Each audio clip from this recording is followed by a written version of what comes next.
और दोनों दीन कसाई के अवधू।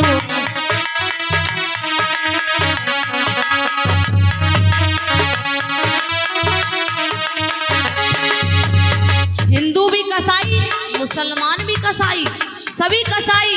कहा है कि भैया जब कुछ भी होता है तो तुरंत मुर्गा बुकरा कर दो। ऐसा ही मुसलमान में, ऐसा ही हिंदुओं में यही हो रहा ना। जीव जीव को अपना नहीं समझ रहे हैं। कहा है के अवधू दोनों दीन कसाई के अवधू।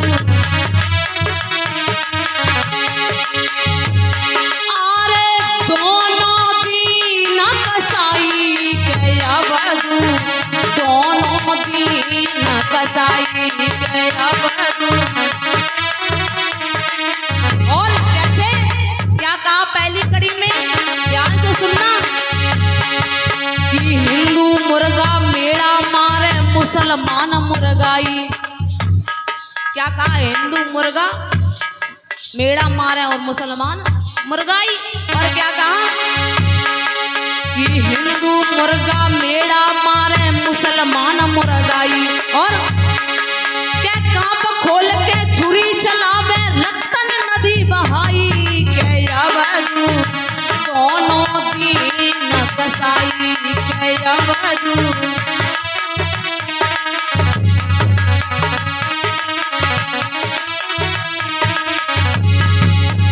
हाँ के अवधू दोनों दीन कसाई के अवधू। और क्या कहा दूसरी कड़ी में कि हिंदू गड़ा छुअन नहीं देते, छूते ही करत लड़ाई। कितना छुआछूत। काहे कि खून तो भैया एक ही है, चाहे हिंदू का देख लो चाहे मुसलमान का देख लो।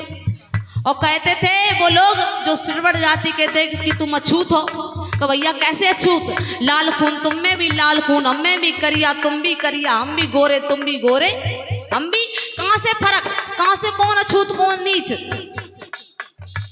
तो कोई नीच नहीं। यही बाबा साहब ने कहा था कि अरे जातियां तो जानवरों में हुआ करती हैं, कि जातियां तो जानवरों में हुआ करती हैं, बल्कि मानव में कोई जाति हुआ नहीं करती है। सब मानव एक समान है।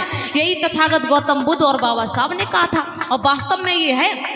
अगर बात ना समझ में आए, समझने की कोशिश करना कि एक रास्ते से ब्राह्मण समाज के व्यक्ति निकल जाए, छत्री निकल जाए, वैश्य निकल जाए, और उसी रास्ते से एक सूद निकल जाए बहुजन समाज के लोग, तो कितना भी बड़ा विद्वान हो उसे बिठा देना कि ये बताओ यहाँ से कौन समाज का व्यक्ति निकल गया, तो बता लेगा। यही कहेगा कि कोई इंसान, ये नहीं कहेगा कि ये यहाँ पे पंडित निकल गए या ठाकुर निकल गए, यहाँ तो या मतलब चमार निकल गए, ये कोई नहीं कहेगा। ये कहेगा कि इंसान निकल गया। यही तो कहा।